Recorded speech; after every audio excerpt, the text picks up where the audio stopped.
Breaking reports claim former U.S. President Donald Trump has captured Venezuela's President Nicolas Maduro.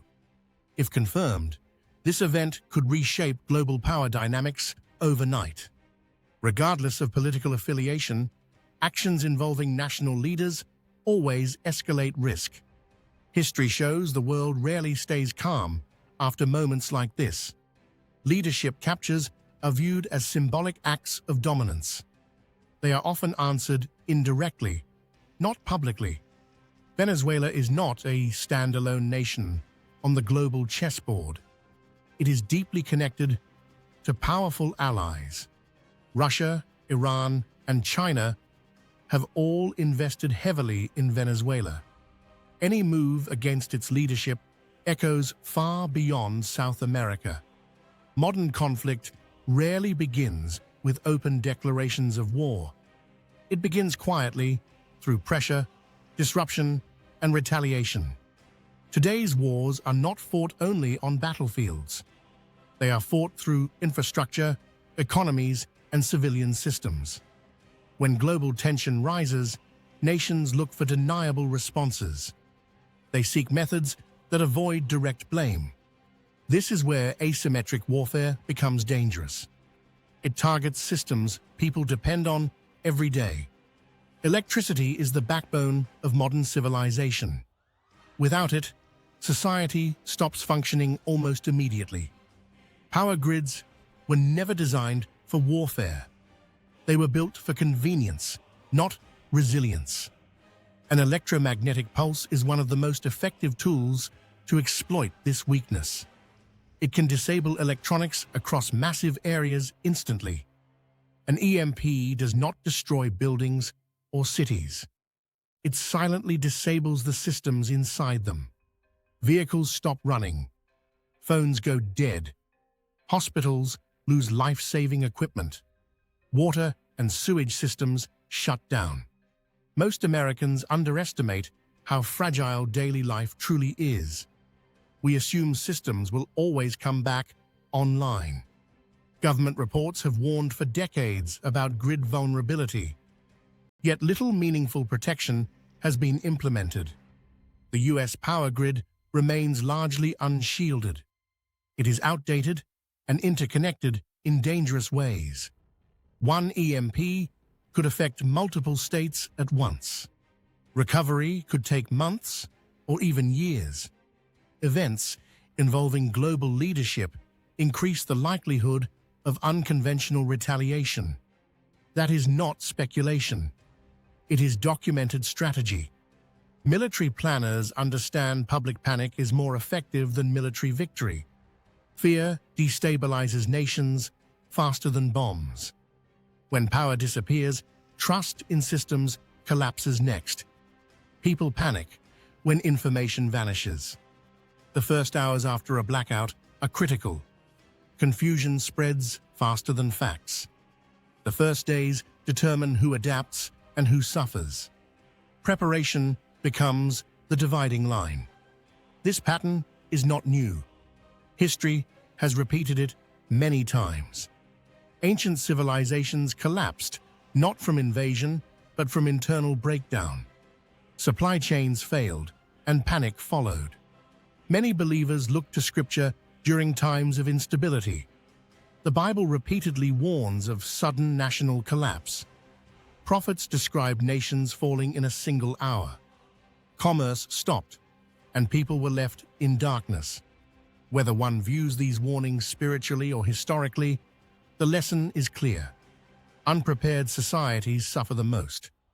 The Bible does not encourage fear. It encourages watchfulness and wisdom. Preparation is described as obedience, not paranoia. Those who listened survived. Those who ignored warnings paid the price. This pattern appears again and again. Modern society believes technology makes it immune to collapse. In reality, technology increases vulnerability. The more complex systems become, the easier they are to disrupt. Centralization creates single points of failure. Electricity connects everything. That connection is also its greatest weakness. A single disruption can cascade across the entire nation. Nothing functions independently anymore. Events like leadership captures remind the world how fragile peace really is. Stability can vanish overnight. Most people assume governments will protect them. History shows this assumption is dangerous. Emergency services cannot operate without power. Help does not come during nationwide collapse.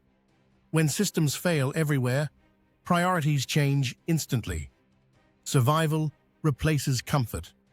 Food becomes scarce within days. Water access becomes critical within hours. Medication shortages become life-threatening almost immediately.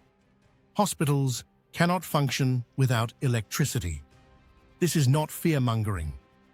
It is documented reality. Preparedness experts agree on one thing. The first 72 hours determine outcomes. Those with plans remain calm. Those without panic. Calm thinking preserves resources. Panic wastes them. This is why preparation must happen before crisis. There is no time afterward. Preparation does not require extreme behavior. It requires knowledge and foresight. This is where structured preparedness matters. Random prepping leads to mistakes. Families need clear steps, not vague warnings. They need guidance designed for real people. This is why preparedness frameworks exist. They remove guesswork during chaos. David's shield was created for this purpose. Not to scare, but to prepare. It focuses on practical survival without panic. Food, water, medical readiness, and calm decision-making. It teaches how to function when systems fail. Not if, but when instability strikes. Preparation is not about predicting events. It is about resilience no matter what happens. Global news will continue to shock and surprise. Stability will remain uncertain. But preparedness creates peace of mind. Knowledge replaces fear. This is only the beginning of the warning signs. More patterns are forming. In the next part, we will examine how retaliation truly unfolds and why infrastructure attacks are the weapon of choice. When nations retaliate today, they rarely announce their intentions. They strike where damage is greatest and visibility is lowest. Direct military conflict invites global consequences. Indirect retaliation avoids accountability. This is why modern warfare targets civilian infrastructure. It cripples nations without crossing traditional red lines. Electric grids are the primary target in modern doctrine. They are centralized, fragile, and essential. An EMP attack requires no invasion and no occupation. It leaves a nation intact, but powerless. Unlike bombs, EMP weapons leave no visible destruction. The damage is silent and immediate. Electronics stop functioning in an instant. No alerts, no warnings. Vehicles stall wherever they are. Traffic becomes permanent gridlock. Airports shut down instantly. Planes cannot take off or land safely. Hospitals lose power to critical systems. Life-saving machines shut down. Backup generators fail when fuel runs out. Most hospitals have only days of reserves. Water treatment plants depend on electricity. Clean water access disappears quickly. Sewage systems stop functioning. Sanitation collapses silently. Cell towers go dark. Communication disappears nationwide. The internet becomes inaccessible. Information vanishes when it is needed most. People assume emergency services will respond. But emergency services depend on the grid. Police, fire, and medical response collapse together. Help does not arrive. This is not speculation. It has been studied extensively. Congressional EMP reports warn of catastrophic outcomes. They estimate massive population loss without preparation. These reports are rarely discussed publicly. They do not fit political narratives, yet they remain official government findings. The threat is real. The danger is not only the EMP itself, it is the long-term aftermath. Food distribution relies on constant electricity. Stores operate on just-in-time delivery. Within days, shelves are empty. Resupply becomes impossible. Refrigerated food spoils first. Medication follows shortly after. Insulin, antibiotics, and heart medications vanish. Lives are lost quietly. Panic accelerates collapse faster than shortages. Fear spreads instantly. When information disappears, rumors replace facts. Trust erodes rapidly. Communities fragment under stress. Social order weakens. Those with preparation stay calm longer. Calm preserves decision-making. This is why preparedness is psychological as much as physical. The mind is the first battleground. Ancient texts understood this well. They warned of fear, breaking nations from within. Scripture describes confusion, darkness, and silence. Cities without sound. Commerce stopping suddenly. Merchants mourning loss. Whether read spiritually or symbolically, the imagery is striking. It mirrors modern grid failure perfectly. The Bible speaks of a nation brought low without siege, a collapse without invasion. It describes people unprepared for sudden loss, caught off guard. These warnings emphasize readiness, not prediction, watchfulness over panic. Modern society dismisses ancient wisdom, yet repeats the same mistakes. We trust systems we do not understand and assume someone else is in control. But infrastructure failure does not wait for permission. It cascades instantly. Once systems fall, recovery is slow and uncertain. Parts cannot be manufactured without power. Transformers take months or years to replace. Some are custom-built overseas. Supply chains do not recover quickly. They depend on global coordination. A nationwide outage becomes a long-term crisis, not a temporary inconvenience. The first weeks determine survival patterns. Adaptation matters more than resources alone. Those who know what to do act decisively. Those who hesitate lose ground. Preparedness is not hoarding. It is planning. It is understanding priorities under stress. Water before food. Calm before action. This knowledge is not intuitive. It must be learned beforehand. Families need clear guidance, not fear-based messaging. This is why structured preparedness guides exist. They remove chaos from decision-making. David's Shield was created with this reality in mind. It focuses on practical, calm preparation. It teaches how to function when systems fail, not in theory, but in practice. The guide emphasizes adaptability, not rigid survival fantasies.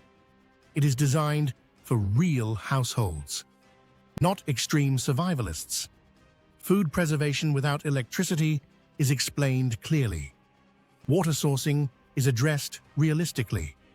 Medical readiness is prioritized early. Because health failures come first, mental resilience is treated as essential. Because panic kills faster than hunger. This approach mirrors historical survival success. Knowledge always outperforms luck.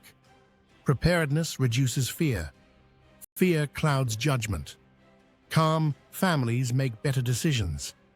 They preserve resources longer. This is why preparation must happen before crisis.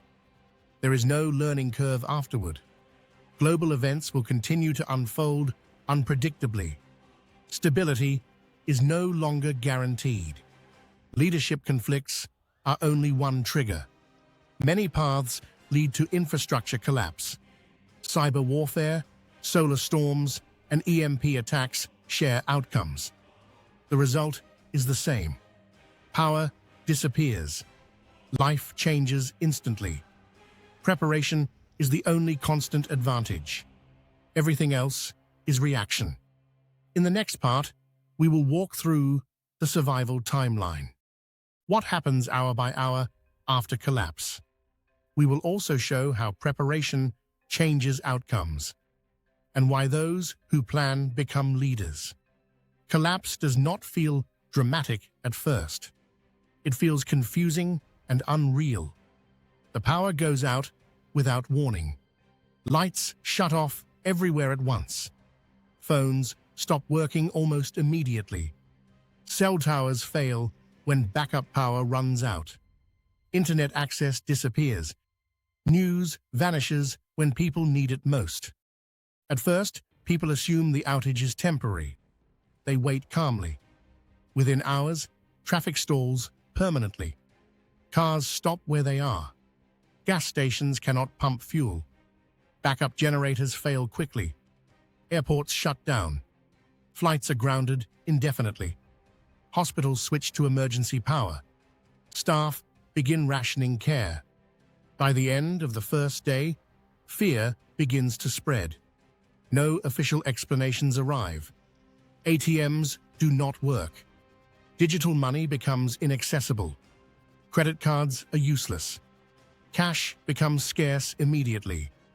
Stores attempt to stay open briefly. Shelves empty within hours. Water pressure drops as pumps fail. Clean water becomes uncertain. Sewage systems stop processing waste. Sanitation problems begin quietly. The second day is when reality sets in. People realize help is not coming. Emergency services are overwhelmed or offline. Calls go unanswered. Hospitals begin turning people away. Medication shortages become deadly. Those dependent on daily medicine suffer first. Insulin and heart drugs disappear. Food spoilage accelerates rapidly. Refrigeration is gone. Panic buying turns into looting. Order breaks down unevenly. The third day is the most dangerous. Hope fades. People who prepared act calmly. They stay home and conserve resources. Those who did not prepare go searching. Desperation replaces reason. Violence increases in populated areas. Rural regions fare better. Communities either unite or fracture. Leadership emerges naturally. Prepared individuals become leaders. Calm attracts trust. This is where preparation changes everything. Knowledge replaces panic. Knowing what to prioritize saves lives. Mistakes become costly. Water always comes first. Dehydration kills faster than hunger. Knowing how to find and purify water matters. Few people understand this. Food is second. Not comfort food, but calories. Knowing how to preserve food without power matters. Refrigerators are useless. Medical readiness is critical. Small infections become fatal. Knowing basic sanitation prevents disease. Most deaths after collapse come from illness. Mental strength is often overlooked, but it is essential. Fear spreads faster than shortages. Calm stops it. Prepared families think clearly. Clear thinking extends survival. This is why preparation must be structured. Random knowledge is not enough. This is where David's shield becomes relevant. It is designed for moments like this. David's shield is not fear-based. It is practical and methodical.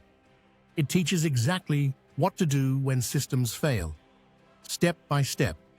It covers food storage without electricity, real methods anyone can use.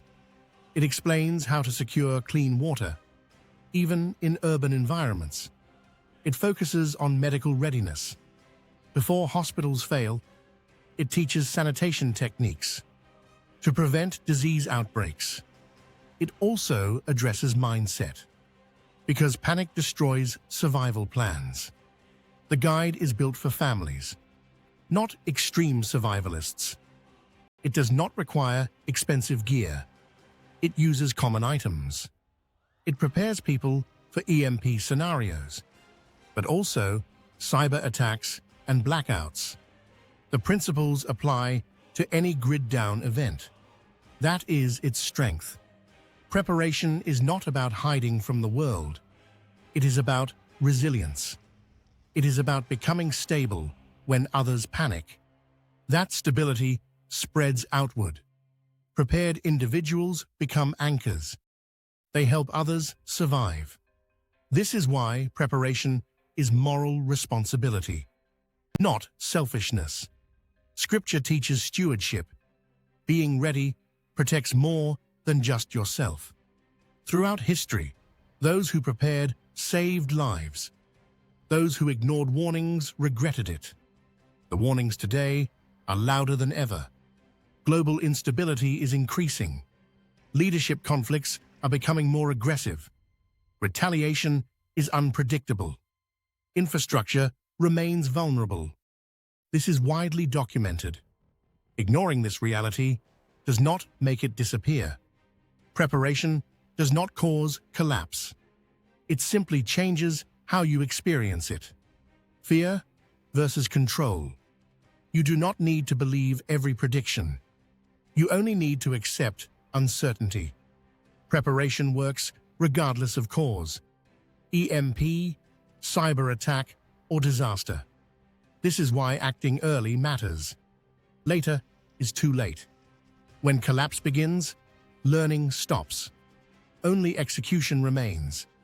David's shield exists to remove guesswork. It replaces confusion with clarity. It gives families a plan. Plans create calm.